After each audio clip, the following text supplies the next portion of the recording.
Hello IIT aspirants, welcome to मैथ्रो। मैं आपका टीचर नितिन और आज इस वीडियो में हम डिस्कस करेंगे फंक्शंस की डीपीपी नंबर 4 के solution. So without further ado let's get started. F की डोमेन नॉन पॉजिटिव है, मतलब ये जो फंक्शन एफ है उसके अंदर जो भी क्वांटिटी जाएगी that will be less than और इक्वल टू 0। यहां पर एफ के अंदर ये एक्सप्रेशन जा रहा है। सो लेट्स से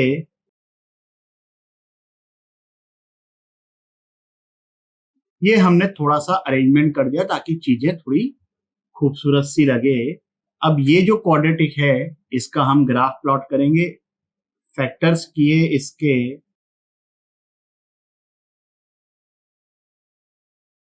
तो इस क्वाड्रेटिक इक्वेशन के रूट्स आ रहे हैं 1/3 एंड 1/2। ग्राफ प्लॉट करते हैं फटफट।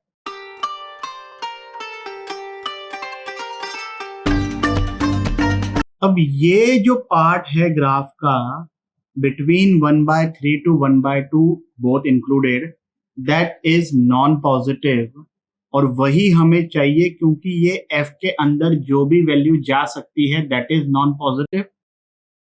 सो from here we conclude that is between 1/3 to 1/2 both included। अब कौन से नंबर्स ऐसे होते हैं जिनका फ्रैक्शनल पार्ट 1/3 से लेकर 1/2 होता है both included? Any integer plus 1/3 से लेकर एनी इंटीजर प्लस 1/2 तक के। तो आंसर हो गया।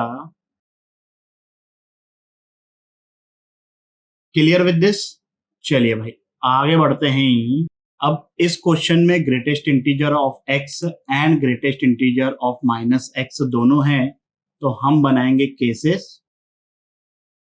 पहला केस जब x इंटीजर है तो ये बन गया 3i। Greatest integer of -i क्या होगा? -i ही रहेगा, तो माइनस माइनस प्लस हो गया तो ये बन गया 2i। Fractional part of N integer is 0 और x तो i है, तो यहां से क्या आ रहा है 0 इक्वल टू 4, मतलब नॉट पॉसिबल, तो x इंटीजर नहीं हो सकता। दूसरा केस क्या है भाई? जब x इंटीजर नहीं है तो x equal to i plus f format का होगा, where i is integer, f is fractional part. तो इसको मैंने लिख दिया 3i। What is the relation between greatest integer of x and greatest integer of -x when x is not an integer? Greatest integer of x plus greatest integer of -x is equal to -1। तो वही चीज मैं यहां पे लिखूंगा। ये बन गया f, x है i प्लस f, LHS में 5i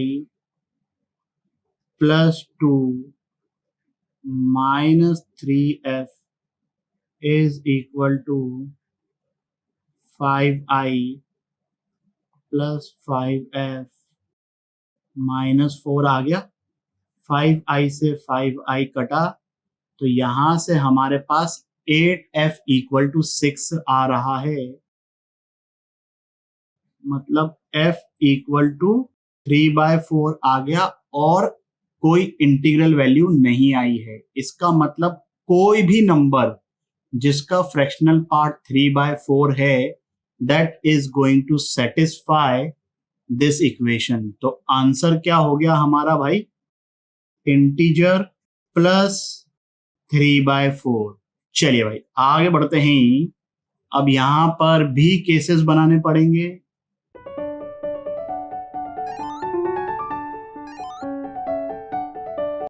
तो यहां से i की वैल्यू 2 आ गई और हम ऑलरेडी बोल चुके हैं कि x इंटीजर है, so this value is acceptable. दूसरा case when x is not equal to integer, मतलब x equal to i plus f हो गया। और इस केस में greatest integer of x plus greatest integer of minus x equal to -1 होता है. Fractional part of x plus fractional part of minus x that is +1. तो उस property को हम यूज करेंगे. This will become 5i minus इस greatest integer of minus x को लिख रहा हूं मैं -1 minus greatest integer of x which is i plus 7 times fractional part of x which is f. और इस fractional part of minus x को लिखूंगा मैं 1 minus fractional part of x.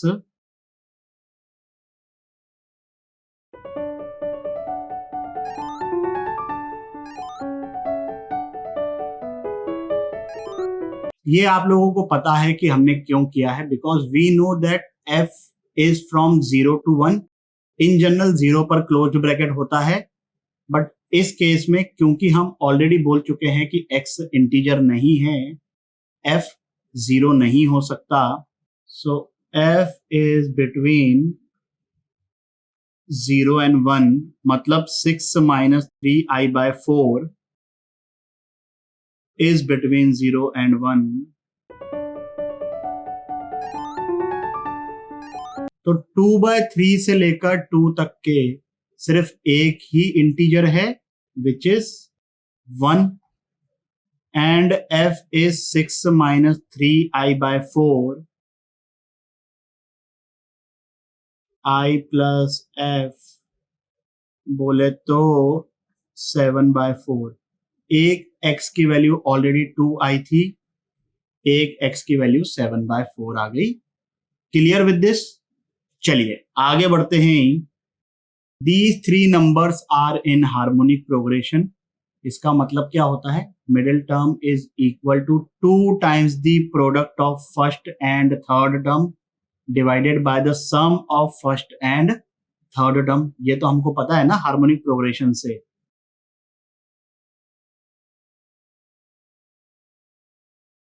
है कि नहीं भाई? तो यही चीज यहां पर अप्लाई करेंगे.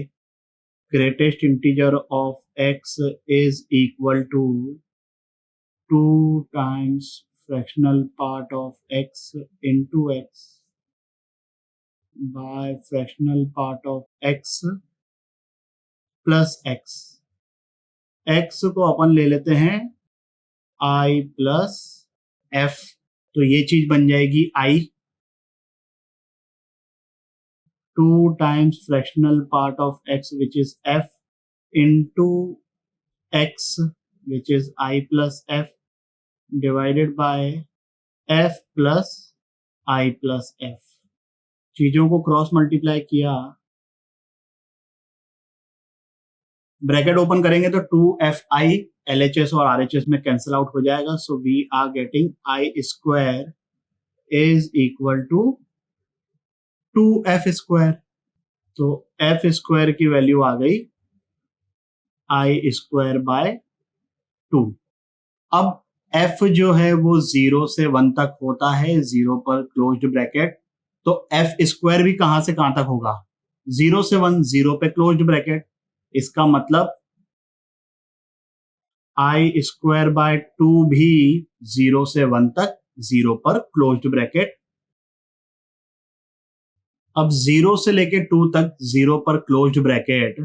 What can be the possible values of i square? 0 और 1. अब i स्क्वायर अगर 0 है मतलब i की वैल्यू 0, i स्क्वायर अगर 1 है तो i की वैल्यू 1 और -1. अब अगर i इक्वल टू 0 हुआ तो ये तीनों क्वांटिटी 0 हो जाएगी, क्योंकि i 0 है तो वो एक इंटीजर है, उसका फ्रैक्शनल पार्ट 0 हो गया, ग्रेटेस्ट इंटीजर 0 हो गया, खुद x भी 0 हो गया. तो तीनों टर्म्स 0 आ गई. इसका मतलब they can not be in harmonic progression. तो ये तो भाई नॉट पॉसिबल. अब i अगर इक्वल टू 1 या -1 हुआ तो f square is equal to i square by 2. ये हमने ऑलरेडी निकाल रखा है. तो i +1 हो या -1 हो, i square will be equal to 1. तो यहां से आ गया एफ स्क्वायर 1/2 रूट लेंगे तो वैसे तो टेक्निकली प्लस माइनस आना चाहिए, बट क्योंकि fractional part is positive, the only possibility is this. तो एक बार आई की वैल्यू +1 है, तब आंसर आ गया 1 + 1/√2, और एक बार आई की वैल्यू -1 है तो आंसर आ गया -1 + 1/√2। इस वीडियो के लिए बस इतना ही। आशा करता हूं कि आपके सभी डाउट्स क्लियर हो गए होंगे। अगर हो गए हैं तो लाइक, कमेंट, सब्सक्राइब करें और अपने दोस्तों के साथ भी शेयर करें। अगले वीडियो तक के लिए सावधान रहें, सुरक्षित रहें। जय हिंद।